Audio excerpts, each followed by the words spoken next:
Oke, selamat pagi. Assalamualaikum warahmatullahi wabarakatuh. Salam sejahtera buat kita semua. Berjumpa lagi dengan kami, tim penyuluh KPP Mulyorejo, KPP 619 pada kesempatan yang berbahagia ini. Hari Senin tanggal 16 Oktober 2023, kami, atau saya, Didi, dan Mrs. Yosi, kami berdua adalah penyuluh KPP 619 akan membawakan acara podcast tentang penggunaan norma penghitungan pajak penghasilan terutang. Oke.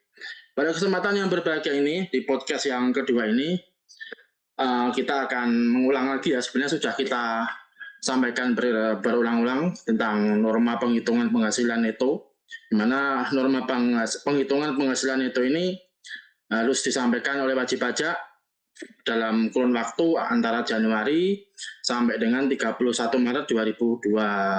Setiap tahun ya, 31 Maret setiap tahun itu harus disampaikan oleh wajib pajak.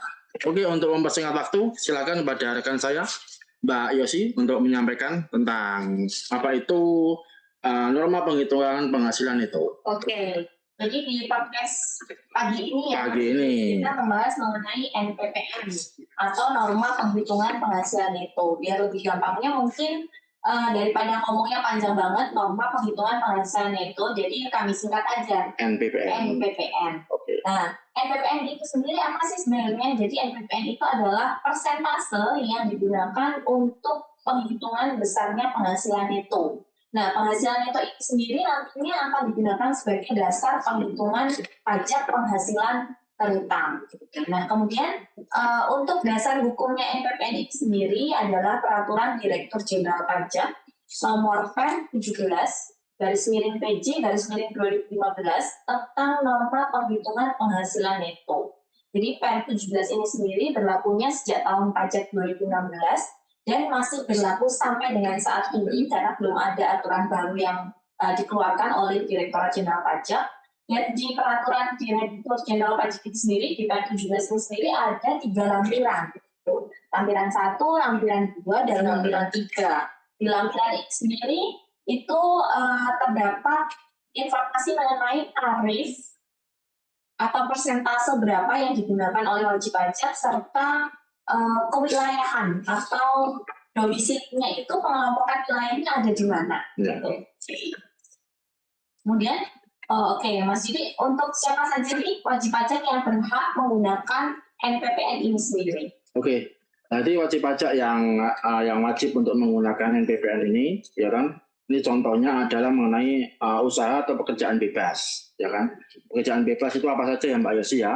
Jadi lihat dari kegiatan usahanya, itu adalah perdagangan eceran. Pekerjaan bebas itu contohnya adalah dokter, notaris, pengacara, agen asuransi, agen properti, dan lain-lain. Jadi penentuan persentase NPPN ditentukan berdasarkan apa? Penentuan persentase NPPN berdasarkan dari kegiatan usaha atau pekerjaan bebas yang dilakukan wajib pajak dan berdasarkan dari pengelompokan wilayah yang disampaikan tadi oleh Mbak Yosi. Pengelompokan wilayah dibagi menjadi 3 ya Mbak Yosi ya. Yang pertama itu sudah dijelaskan 10 ibu kota provinsi sesuai dengan Per 17 2015, yaitu Medan, Palembang, Jakarta, Bandung, Semarang, Surabaya, Denpasar, Manado, Makassar, dan Pontianak. Yang kedua, ibu kota provinsi lainnya, dan ketiga adalah daerah lainnya. Jadi tadi kami sampaikan, jadi wajib pajak yang berhak menggunakan NPPN itu adalah yang pertama wajib pajak orang pribadi saja ya. Badan itu nggak bisa. Ya. Jadi yang pertama, jadi ada 3 kriteria dan 3 kriteria ini harus terpenuhi. Yang pertama wajib pajak orang pribadi. Kemudian yang kedua, wajib pajak orang pribadi tersebut melakukan kegiatan usaha atau pekerjaan bebas dengan omset atau peredaran brutonya kurang dari 4,8 miliar setahun, di mana wajib pajak ini wajib melakukan pencatatan, kecuali wajib pajak memilih untuk menggunakan pembukuan. Kemudian kriteria yang ketiga adalah wajib pajak yang memperoleh penghasilan tidak digunakan PPh final. Jadi kalau yang PPh final itu berarti atas penghasilan finalnya itu tidak bisa masuk di NPPN ini sendiri gitu. Tapi yang pasti adalah wajib pajak orang pribadi. Kalau badan itu nggak bisa. Kemudian terkait dengan yang penghasilan bruto kurang dari 4,8, jadi untuk wajib pajak orang pribadi dengan omset di bawah 4,8 itu bisa memilih antara pencatatan atau pembukuan gitu. Yang wajib sih pencatatan, kecuali wajib pajak memilih untuk menggunakan pembukuan. Dia nggak mau nih, wajib pajaknya nggak mau bikin pencatatan, saya maunya pembukuan aja. Nah, itu boleh seperti itu.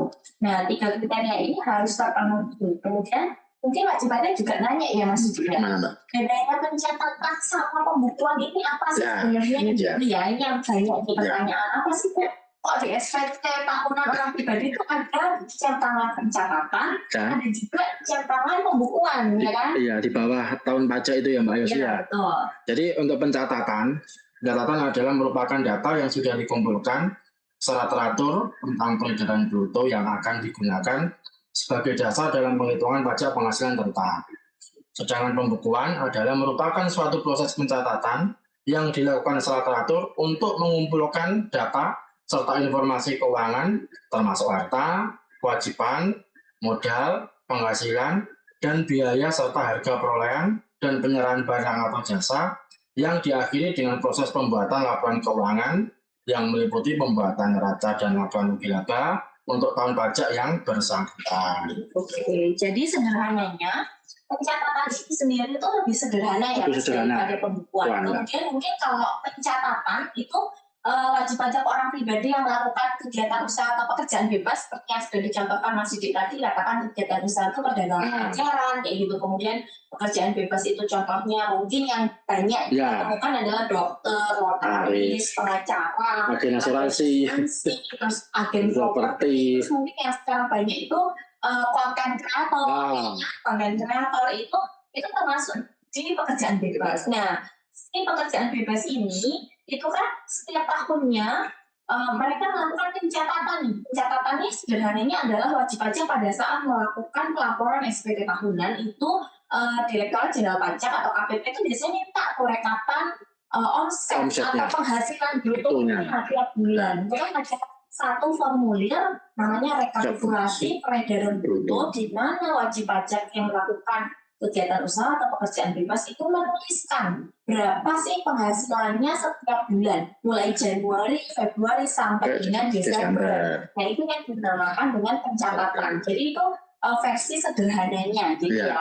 Nah sedangkan untuk pembukuan itu adalah seperti yang dijelaskan Mas Didi tadi, diakhiri dengan proses pembuatan laporan keuangan, yaitu adalah neraca dan laporan laba budi untuk tahun pajak yang bersangkutan. Nah, kalau untuk pembukuan ini sendiri, yang banyak melakukan pembukuan adalah atau yang wajib melakukan pembukuan itu kalau bagian itu wajib ya.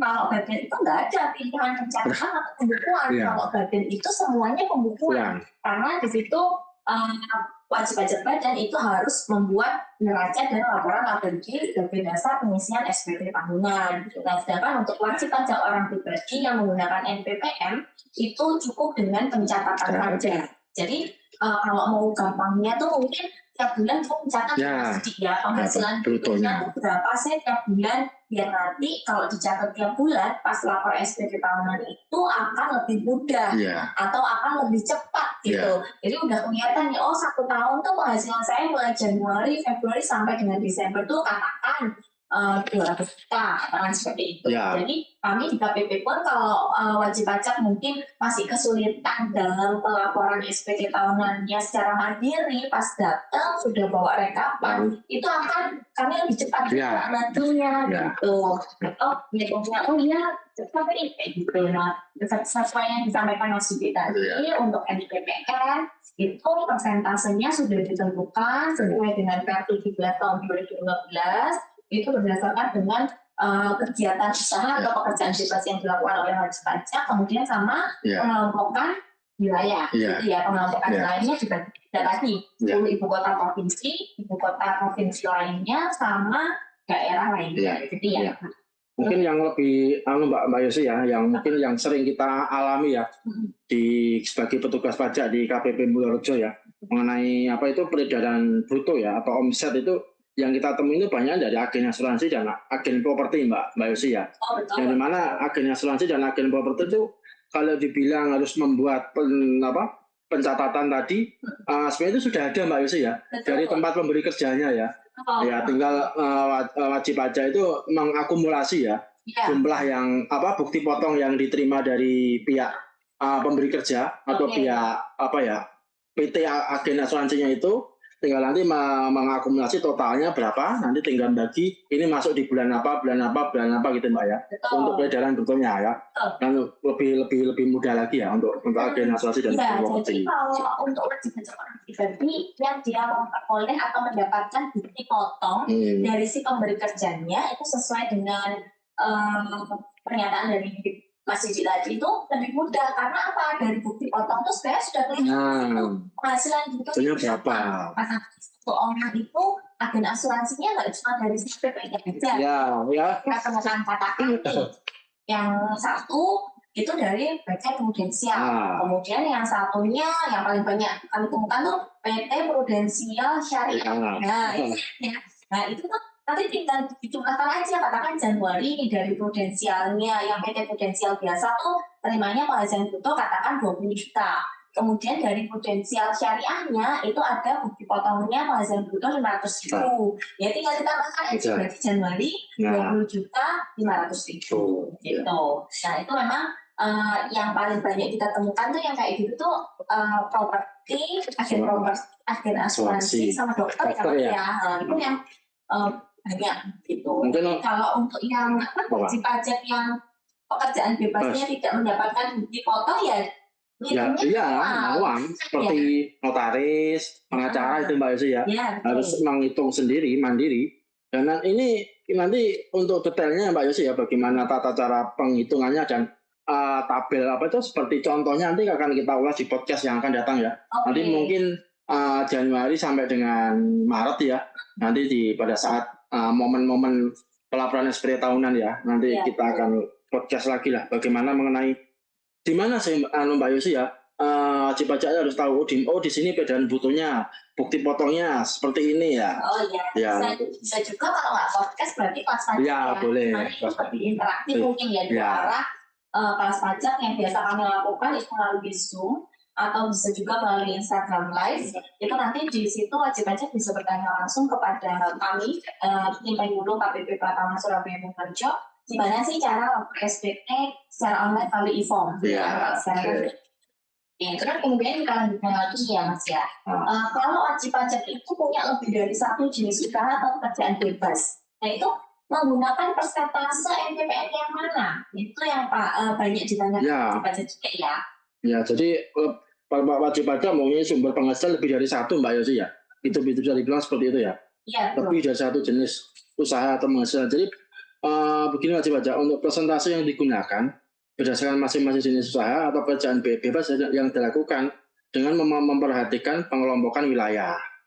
Jadi mungkin di kolom SPT ya, nanti di 1770 satu ya, nanti akan beberapa ada di situ kan kita agak dikit Mbak Yosi ya, masuk ke SPT nanti kan ada pilihannya ya, jenis usaha pekerjaan bebas, dagang, jasa, itu kan. Berarti kalau kita sambungkan dengan pertanyaan ini, berarti mungkin isinya lebih dari satu kolom itu Mbak Yosi ya. Seperti itu ya. Mungkin gini, kalau kayak itu katakan notaris, pekerjaan bebasnya ya, pekerjaan bebasnya notaris. Terus kemudian di situ selain menjadi notaris, katakan nih suka banget belajar nih, ternyata dokter juga jasa gitu ya. Nah itu kan bisa juga, atau kalau nggak gitu katakan freelance. Freelance kan bisa masuk jasa. Selain jadi notaris dia juga menjadi freelance gitu. Nah itu berdasarkan masing-masing jenis usaha atau pekerjaan bebasnya. Jadi ya, jadi nggak matok nih katakan notaris dan freelance nggak harus ngitung persentasenya tuh cuma notaris aja, enggak. Jadi berapa penghasilan yang diterima dari notaris, berapa penghasilan dalam setahun yang diterima dari freelance, baru kita kalikan dengan persentase. Jangan lupa juga diperhatikan pengelompokan wilayahnya, gitu, karena persentasenya ini beda-beda, gitu. Jadi memang berdasarkan masing-masing jenis usaha atau pekerjaan bebas yang dilakukan. Jadi ini untuk wajib pajak yang menggunakan NPWP, bagaimana cara penghitungannya Mbak Yosi ya? Untuk penghasilan itunya. Oke. Jadi kalau untuk wajib pajak yang memilih menggunakan NPWP, itu penghasilan netonya itu dihitungnya dengan cara mengalihkan angka persentase NPPN sesuai Per 17 dengan penghasilan bruto dari kegiatan usaha atau pekerjaan bebas dalam 1 tahun. Saya contohkan aja ya, biar gampang. Jadi katakan agen asuransi itu katakan di Januari, Februari sampai dengan Desember 2022 itu katakan rata gitu ya, penghasilan brutonya tuh 20 juta setiap bulan. Berarti kan Januari sampai Desember 20 juta kali 12 bulan. Berarti kan 240 juta. Kemudian kita cek nih KLU-nya, KLU-nya atau pekerjaan bebasnya tuh agen asuransi gitu. Nah, sesuai Per 17, agen asuransi atau petugas dinas luar asuransi ini persentasenya untuk wilayah Surabaya atau masuk 10 ibu kota provinsi ya yang sudah ditentukan, itu tarifnya atau persentasenya angkanya adalah 50%. Jadi untuk menghitung penghasilan netonya itu adalah 50% dikalikan dengan total penghasilan selama 1 tahun yaitu 240 juta. Jadi penghasilan netonya itu adalah 120 juta. Nah, itu nanti untuk menghitung penghasilan netonya itu seperti itu. Jadi cara gampangnya angka persentase NPPN dikalikan dengan penghasilan bruto dari kegiatan usaha atau pekerjaan bebas dalam 1 tahun. Gitu. Nah, tadi kan kita sudah mengulas ya Mbak Yosi ya, siapa saja yang berhak menggunakan NPPN, ya kan? Terus tadi sepintas juga bagaimana menghitung peredaran brutonya tiap bulan.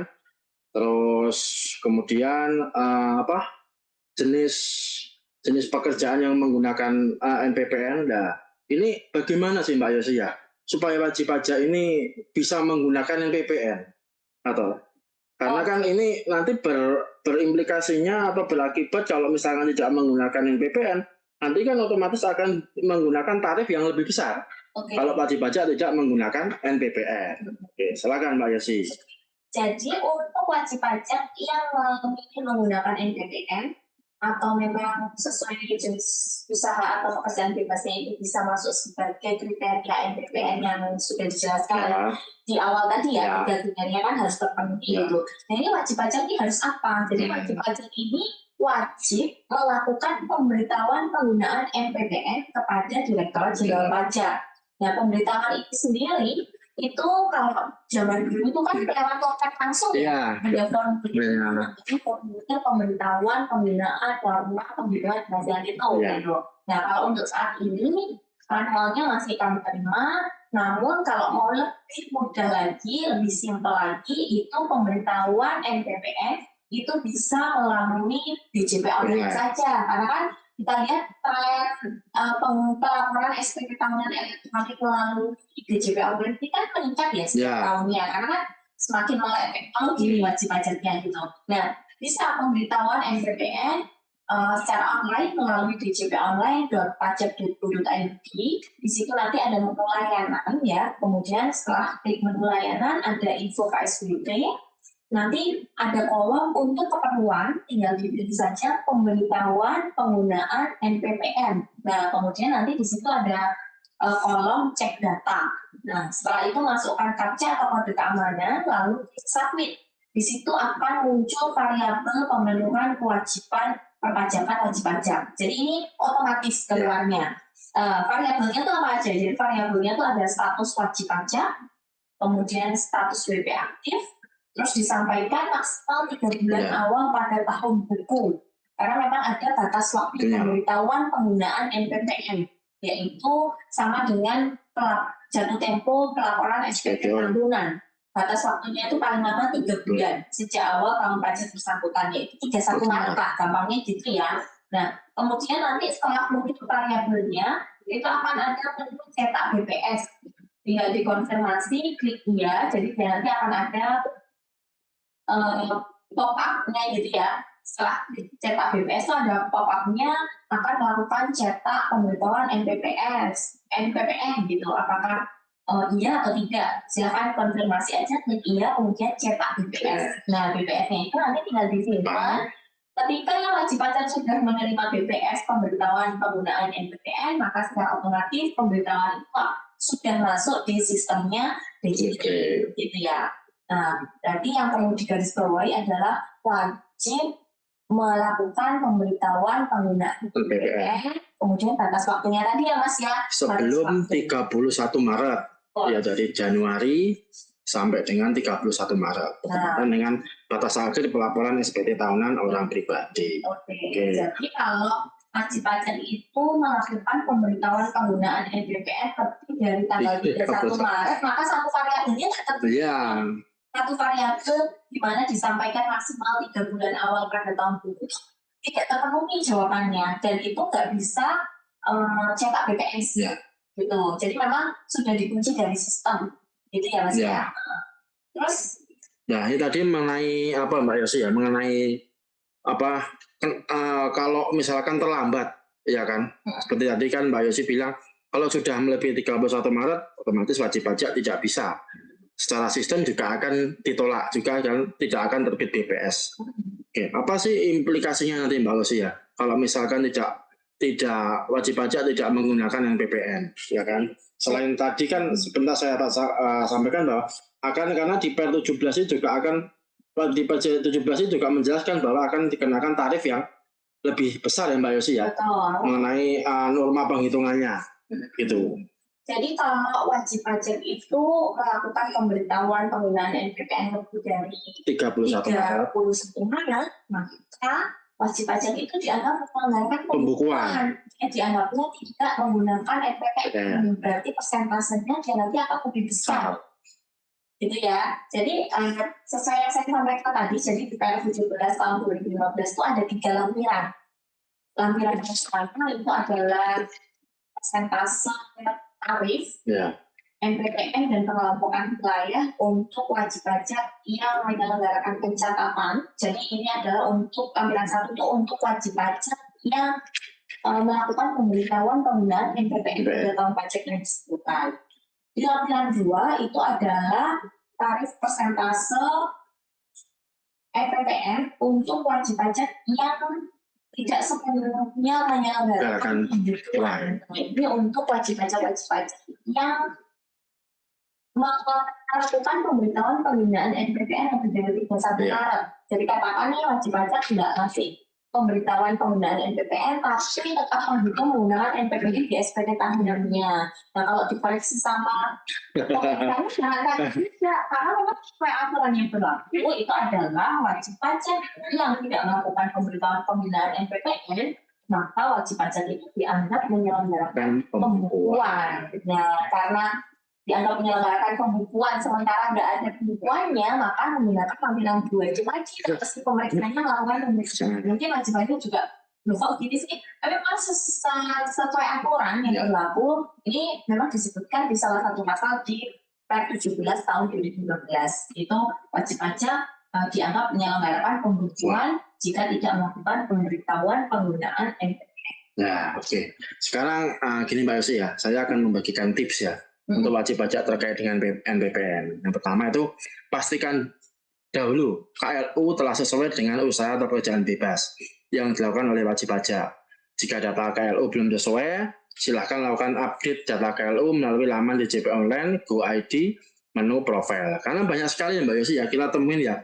Kebetulan kita di KPP Mulyorejo ini banyak wajib pajaknya orang pribadi ya Mbak Yosi ya. Jadi banyak sekali contoh yang sering kita temui itu di SPT-nya itu bukti potongnya ada jasa agen asuransi. Nah, tetapi di profilnya di kantor pajak, di Direktorat Jenderal Pajak adalah pegawai swasta. Jadi wajib pajak kita himbau, ya kan, silakan menyesuaikan jenis usahanya itu disesuaikan dengan bukti potong yang ada. Ya, jadi harus up to date ya Mbak Yosi ya. Iya. Data KLU-nya. Kalau kita sesuai dengan usaha atau pekerjaan bebas yang dilakukan oleh wajib pajak sesuai yang disampaikan Mas Didi tadi itu banyak yang kami temukan adalah katakan nih dokter atau jasa agen asuransi gitu ya, seperti gitu. Tapi juga LUP pegawai swasta. Nah, pegawai swasta itu nggak bisa soalnya kayak PPN. Tidak ada.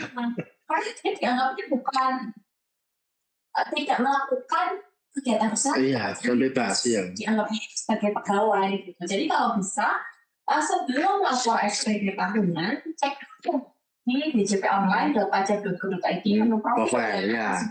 Menu profil itu ada salah satu tabnya itu data KLU. Nah di situ cek dulu penghasilan sehubungan dengan pekerjaan kah atau pekerjaan bebas yang dicentang. Jadi kalau bisa centangannya itu sumber penghasilannya itu atau data KLU-nya itu disesuaikan dengan kondisi yang sebenarnya dari wajib pajak. Karena apa? Jadi kalau laporannya itu pakai e-form SPT tahunan, itu di bagian atas itu kan ada jenis usaha, ya kan? Ya. Di situ ada wajib pajak NBPP. Ya kalau yang SPT tahunan paling atas tuh kalau kapan pajak perhatikan di bagian atasnya tuh ada jenis usaha. Nah itu secara otomatis mengambil dari data KLU-nya DJP online. Profilnya Pak ya. Betul. Jadi kalau memang mau lapor SPT tahunan, kalau bisa cek dulu data KLU-nya. Data KLU-nya dicek dulu, kalau memang belum sesuai, silahkan disesuaikan dengan kondisi sebenarnya, baru lapor SPT. Biar apa? Biar jenis usahanya itu sudah sesuai di SPT dengan yang kondisi sebenarnya. Jadi pada saat kami lakukan pengecekan SPT juga data agen asuransi, tapi KLU atau jenis usaha di SPT-nya itu pegawai swasta. Nah, sementara pegawai swasta nggak boleh pakai NBPP karena dianggapnya pegawai. Itu kan yang sangat banyak kami temukan hasilnya. Terus tipsnya apa lagi? Jadi kalau merubahnya melalui DJP online ya Mbak Yosi ya, menu profil. Jadi silakan dirubah situ untuk jenis usaha atau pekerjaannya. Terus yang kedua, pastikan menggunakan persentase pengelolaan wilayah sesuai dengan aturan yang berlaku. Jadi wajib pajak Per 17 tahun 2015 ini banyak sekali di internet dan ini untuk umum ya Mbak Yosi ya. Di-share untuk masyarakat, untuk wajib pajak, untuk rakyat Indonesia. Jadi aturan ini bisa diakses oleh seluruh wajib pajak. Tinggal Google aja, cari tentang Per 17 2015. Silakan menyesuaikan jenis usahanya yang dijalani. Di situ tinggal menyesuaikan dulu dia masuk tarif yang berapa persen. Jadi kalau mau cek itu ya tinggal cari aja lampiran 1 Per 17 2015 di Googling gitu ya. Nanti dia akan keluar lampiran 1 Per 17-nya. Memang di situ sangat banyak hal-halnya, tinggal pakai menu pencarian saja.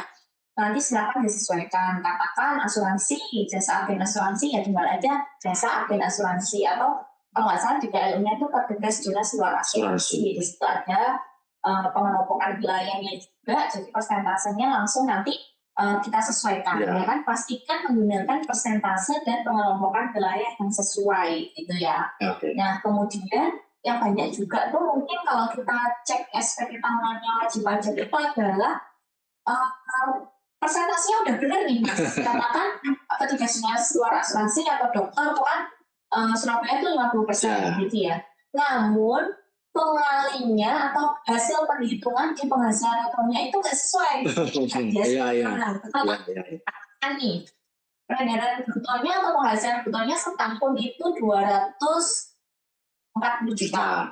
Nah, katakan dia persentasenya adalah 50% sesuai Per 17, berarti penghasilan netonya kan 120 juta. Ini kita wajib pajak netonya, penghasilan netonya cuma 50 juta.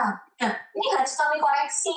Atau kalau enggak, kalau kami proses biasanya kalau wajib pajak, Pak, Bu, bisa nggak melakukan penghitungan SPT? Karena ini ada salah penghitungan, gitu ya. Karena memang untuk pengisian penghasilan bruto, persentase, dan penghasilan bruto ini manual, ya kan? Manual. Jadi dia tidak secara otomatis menghitung. Jadi ketika wajib pajak itu menuliskan persentasenya 50%, dia itu tidak secara otomatis menghitung penghasilan itunya 120. Tidak seperti itu. Itu manual, ya. Manual. Jadi itu memang cukup menyulitkan kami pada saat melakukan pengecekan SPT tahunan. Jadi mohon untuk dipastikan kembali hasil penghitungan, kemudian persentase dan pengelompokan wilayahnya itu sudah sesuai, karena penghasilan itu digunakan sebagai dasar penghitungan pajak penghasilan terutang, ya kan, setelah dikurangi dengan BPKB yang berlaku untuk wajib pajak tersebut. Jadi itu memang sangat krusial buat penghitungan pajak penghasilan terutang. Jadi dipastikan untuk kolom ini semuanya sudah betul, baik itu persentase, pengelompokan wilayah, dan hasil penghitungan penghasilan itu. Oke. Baik, untuk yang ketiga, untuk kegiatan usaha, lakukan pencatatan peredaran brutonya setiap bulan. Seperti yang tadi dimakan Mbak Yosi, setiap bulan ya wajib pajak untuk yang melakukan pekerjaan bebas. Silakan lakukan pencatatan penghasilan setiap bulan selama 1 tahun. Jadi menghitungnya setiap bulan, nanti 1 tahun, di total berapa untuk penghasilan brutonya. Pencatatan yang dilakukan akan memudahkan wajib pajak saat melakukan pelaporan SPT tahunan. Selain itu, rekapitulasi peredaran bruto atau penghasilan per bulan tersebut juga wajib dilampirkan atau diupload saat lapor SPT tahunan. Jadi selain menghitung ya, membuat file tersendiri ya, itu juga nanti wajib pajak yang mendapatkan bukti potong dari perusahaan juga wajib untuk menguploadnya. Dan itu jumlahnya juga harus sesuai ya Mbak Yosi ya. Betul. Jumlah penghasilan bruto yang tertuang di daftar penghasilan bruto serta dengan bukti potong juga harus sesuai. Karena nanti kita akan meng-cross-check benar enggak ini penghasilan brutonya totalnya segini di bulan ini segini begitu. Ya, jadi sederhananya tuh mungkin catatannya wajib pajak terkait dengan penghasilan brutonya setiap bulan atau penghasilan atau peredaran usaha yang kotornya setiap bulan. Untuk yang usaha itu kan setiap bulan dicatat. Nah, pencatatan itu wajib dilampirkan atau diupload di e-formnya SPT tahunan gitu. Jadi yang dilampirkan itu apa sih Mas untuk wajib pajak yang melakukan kegiatan usaha atau pekerjaan bebas? Yang pertama adalah rekapitulasi peredaran bruto atau rekapitulasi penghasilan per bulan, gitu ya. Itu wajib dilampirkan pada saat pelaporan SPT tahunan. Kemudian yang kedua adalah bukti potong yang diperoleh wajib pajak dari pemberi kerja. Nah, ini wajib dilampirkan karena ini salah satu kelengkapan SPT. Ini yang juga banyak kami temukan, masih banyak wajib pajak yang belum melampirkan 2 dokumen tersebut. Gitu. Sementara kami pada saat kami melakukan pengecekan SPT tahunan, itu kami lihat dari file lampiran wajib pajak yang akan kami sandingkan dengan data internal kami. Data yang diperoleh dari si pemberi kerja. Benar nggak pemberi kerja ini sudah lapor atau belum? Gitu ya Mas ya. Nah, ini yang kadang masih dilewatkan oleh wajib pajak. Jadi mohon untuk melakukan upload atau melampirkan rekapitulasi, kemudian bukti potong yang diperoleh dari pemberi kerja pada saat pelaporan SPT tahunan. Khususnya untuk yang e-form ya. Karena itu kan memang wajib pajak sudah banyak nih yang bisa lapor sendiri lewat e-form. Nah, ini yang kami minta untuk jangan lupa dilampirkan. Dan kalaupun tidak dilampirkan Mbak Yosi ya pasti SPT-nya tidak bisa terkirim ya Mbak Yosi ya. Mungkin kalau seperti dilampirkan, maka nih bukti potongnya aja yang dilampirkan itu masih bisa terkirim. Tapi kelengkapan SPT-nya dianggapnya SPT lengkap. Nah, nanti kami akan kirimkan namanya pemeriksaan kelengkapan SPT tahunan. Ya kan gitu ya. Dan bisa nanti dianggap kita terbitkan SPT tidak lengkap ya Mbak Yosi ya. Wajib pajak ya.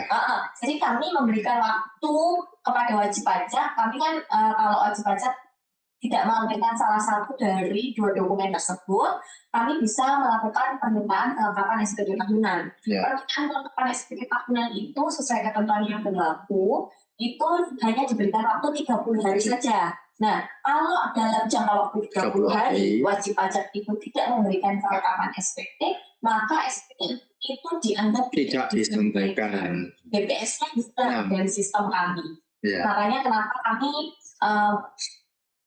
mewanti-wanti kali ya, mengingatkan juga wajib pajak mungkin kalau masih ada yang belum ngerti kayak gitu, karena baru terdaftar atau bagaimana. Nah, itu kami ingatkan kembali bahwasanya 2 dokumen tersebut wajib dilampirkan karena kelengkapan SPT. Oke, ya. Tadi kita sudah Mbak Yosi yang menjelaskan tentang NPPN, siapa saja yang harus mengajukan, memberitahukan PPN, terus tarifnya itu berapa, penyesuaian tarifnya, cara penghitungannya, penulisannya, dan tadi sedikit penjelasan dari Mbak Yosi mengenai penulisan yang masih harus manual, itu dari wajib pajak tentang persentase, hasil penghitungan, juga lampiran-lampiran yang harus dilampirkan pada SPT tahunan pada saat kita submit SPT form.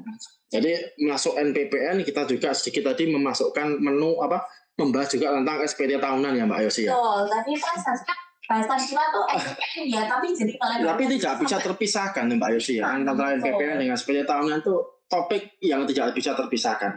Ya mungkin seperti yang saya sampaikan tadi Mbak Yosi, ya mungkin akan lebih menariknya nanti pada saat penyampaian SPT antara periode Januari dan 31 Maret, baik itu IG, kelas pajak, atau mungkin podcast seperti ini juga Mbak Yosi ya, akan lebih mendetail lagi lah bagaimana nanti penyampaian NPPN disandingkan dengan SPT tahunan. Ya, gitu. Karena itu memang satu kesatuan. Iya. Itu digunakan untuk penghitungan pajak penghasilan berkurang sekali lagi. Ya.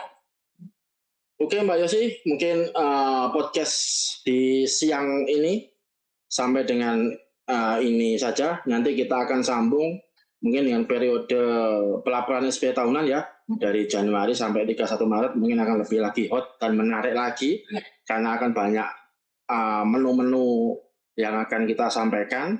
Mungkin ada kurang lebihnya, kami mohon maaf. Wassalamualaikum warahmatullahi wabarakatuh. Salam sehat selalu dan jangan lupa bahagia. Terima kasih.